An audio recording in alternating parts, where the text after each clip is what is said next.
4 na buwan mula ngayon, saka pa lamang daw masisimula ng Senado ang impeachment trial kay Vice President Sara Duterte. Ayon kay Senate President Chis Escudero, kailangan munang mag-convene ng impeachment court na magagawa lang nila kapag nasa sesyon ng Senado.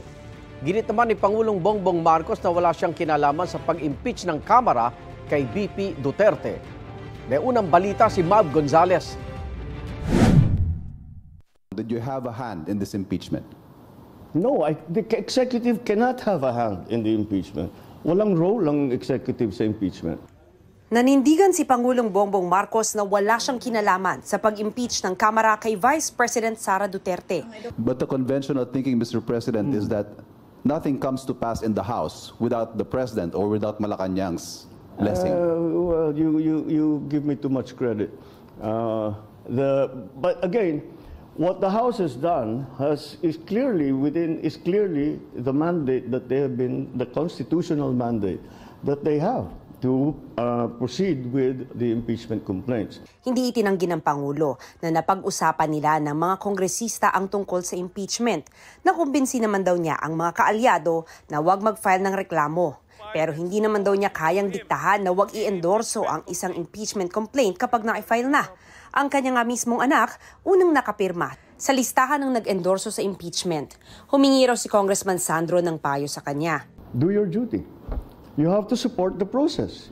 You are constitutionally mandated to carry out that process. And you are a congressman, so do your duty. That's what I told him.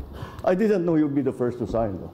Natanong ang Pangulo tungkol sa usap-usapan online na malaking halaga ng pera raw ang kapalit sa pagpirma sa impeachment. A little bit over 2/3, hindi mo makukuha sa ganong klaseng sistema yan. Don't think that way of operating would have worked. Sa ngayon, nasa Senado na ang bola. Ang sabi ni Senate President Chis Escudero, hindi nila maaaring simulan ang impeachment trial ni Vice President Sara Duterte habang naka-break ang sesyon ng Kongreso.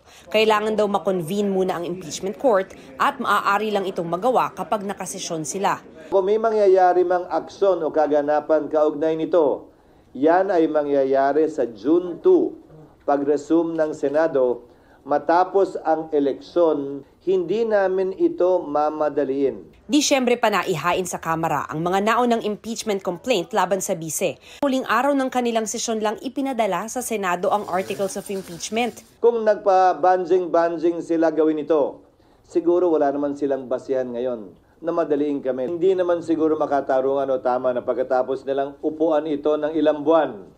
Biglang puwersahin, pipilitin at sasabihan kami ng sino mang galing sa Kamara na, hoy, bilisan nyo, aksyonan nyo, ano ba kayo? Hindi. Hindi ganon at hindi ako papayag din nun. Ang impeachment process para sa akin, hindi mahalaga kung pabor kayo o kontra, hindi mahalaga kung ma-acquit o ma-convict.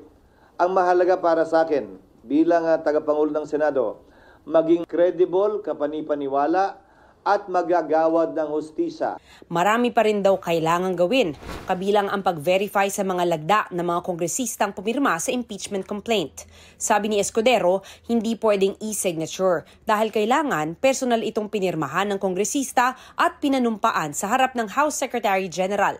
Kailangan umabot ang verified signature sa 102 para matiyak na sapat ang kinakailangan bilang para diretsong naitransmit sa Senado ang reklamo. Sa tanong kung pwedeng magpatawag ng special session ang Pangulo, magpapatawag po ba kayo ng special session? If the senators ask for it, yes. Again, sila ang magde-decide. Hindi kami ang nagde-decide. Pagpapatawag ng special session sa aking pagkakaalam ay hindi para mag-convene ng impeachment court. sabi ni Escudero, kung pagbabatayan ang natitirang araw sa 19th Congress, tsak na aabot sa 20th Congress ang impeachment trial at sila na ang magdedesisyon kung mako-convict ba o hindi si VP Sara. Ibig sabihin, kasama sa maghahatol sa bise ang 12 senador na iboboto natin sa eleksyon. Sa paglilitis, pwedeng ipatawag si VP Duterte kung kailangan. Karapatan po niya. That is part of the rights of an accused under the Bill of Rights to confront his or to confront the witnesses against her. Karapatan po niyan, mag-attend araw-araw, kada hearing, magsalita bilang abogado. Dahil pwede siyang tumayong abogado para sa sarili niya, o tumayo pa nga bilang testigo.